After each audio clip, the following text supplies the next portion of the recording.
یہ بات ہے اس دن کی جب زمین اپنی ساری حدیں توڑ دیں گی.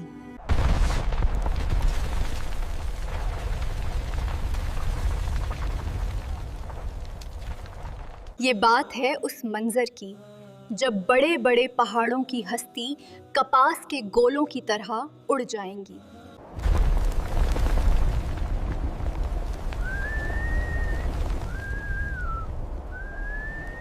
یہ بات ہے اس زلزلے کی جس کی شدت انسان کی سوچ سے بھی پرے ہے.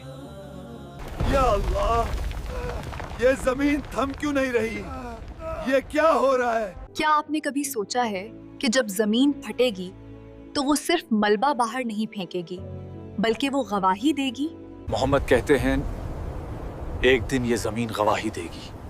وہ بولے گی، وہ آپ کے اور میرے ہر اس راز کو فاش کر دے گی جسے ہم اندھیروں میں چھپا کر آئے تھے. اعوذ باللہ من الشیطان الرجیم بسم اللہ الرحمن الرحیم. یہ بات ہے سورہ الزلزلہ کی.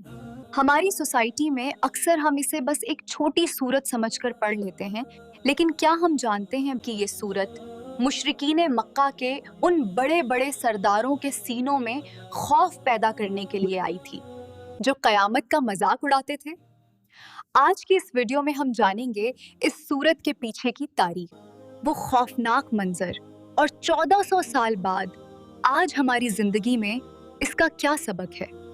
محمد سے کہو ہم مٹی بننے کے بعد دوبارہ کیسے اٹھائے جائیں گے؟ یہ سب فضل دعوے ہیں.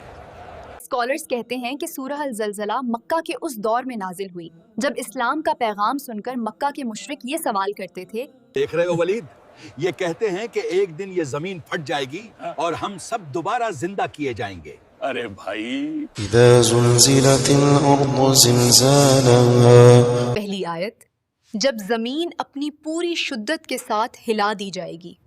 یہاں اللہ نے زلزالہا کہا ہے، مطلب یہ کوئی عام زلزلہ نہیں ہوگا بلکہ یہ زمین کا وہ مخصوص زلزلہ ہوگا جو صرف ایک بار آئے گا اور سب کچھ تہس نہس کر دے گا.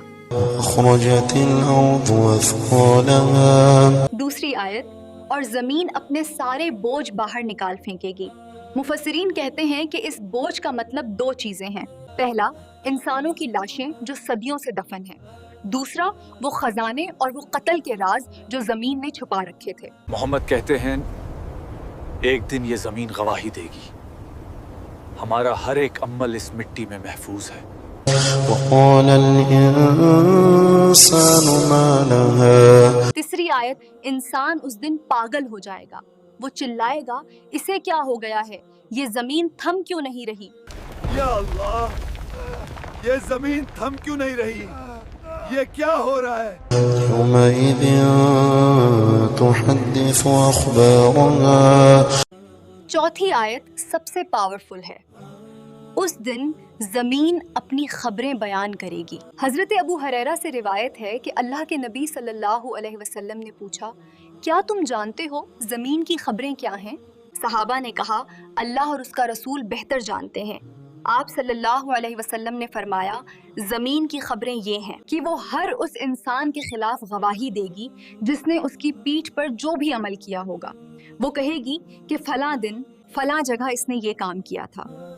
سنن الترمذی 8429. فیمس اسکالر ڈاکٹر اسرار احمد صاحب کہتے تھے کہ یہ صورت انسان کے ضمیر کو جھکجھوڑنے کے لیے کافی ہے. نعمان علی خان سمجھاتے ہیں کہ یہاں ادنا یعنی اٹامک لیول کی بات کی گئی ہے. فمن يعمل مثقال ذرة خيرا يره ومن يعمل مثقال ذرة شرا يره. آخری آیتیں کہتی ہیں، جس نے ذرہ برابر نیکی کی ہوگی وہ اسے دیکھ لے گا اور جس نے ذرہ برابر برائی کی ہوگی وہ اسے دیکھ لے گا. سوچئے، وہ ایک چھوٹا سا جھوٹ جو آپ نے مذاق میں بولا، وہ ایک روپیہ جو آپ نے کسی کو چھپا کر دیا، اس دن کچھ بھی ڈیلیٹ نہیں ہوگا. اب سوال یہ ہے کہ 1400 سال پرانی یہ صورت آج ہماری ڈیجیٹل لائف میں کیا معنی رکھتی ہے؟ آج ہم سمجھتے ہیں کہ انکوگنیٹو موڈ میں دیکھا گیا گناہ کوئی نہیں جانتا. کوئی نہیں دیکھ رہا. یہ راز میرے ساتھ ہی دفن رہے گا۔ ہم سمجھتے ہیں کہ بند کمرے میں کی گئی غیبت ہوا میں اڑ گئی، لیکن یاد رکھیے جس زمین پر بیٹھ کر آپ گناہ کر رہے ہیں وہ ریکارڈ کر رہی ہے، یہ مٹی گواہ ہے۔ محمد کہتے ہیں ایک دن یہ زمین گواہی دے گی، ہمارا ہر ایک عمل اس مٹی میں محفوظ ہے۔ یہ صورت ہمیں سکھاتی ہے کہ کسی بھی چھوٹے گناہ کو چھوٹا نہ سمجھو، کیونکہ وہ ذرہ بھی حساب میں آئے گا۔ کیا میرے رب کو اس ایک ذرے کا بھی حساب چاہیے؟ اتنی باریکی سے پکڑ ہوں گی؟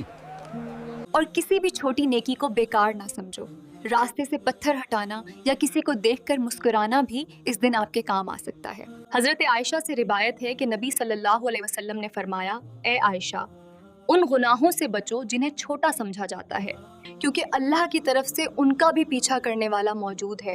حدیث ابن ماجہ۔ یا اللہ، اے ہمارے رب، ہمیں اس دن کے رسوائی سے بچا لینا جس دن زمین بولنے لگے گی۔ آمین۔ اگر آج کی اس ویڈیو سے آپ کو سورہ الزلزلہ کی گہرائی سمجھ آئی ہو تو اسے صرف اپنے تک نہ رکھیں، اس پیغام کو آگے بڑھائیں۔ نیچے کامنٹس میں سبحان اللہ لکھ کر اپنی حاضری دیں اور اس کمیونٹی کا حصہ بنیں، تاکہ ہم مل کر ایسے ہی قرآن کی حقیقت کو دنیا تک پہنچا سکیں۔ اللہ ہمیں اس دن کی رسوائی سے بچائے اور ہمارا نام اعمال داہنے ہاتھ میں دے۔ السلام علیکم ورحمۃ اللہ۔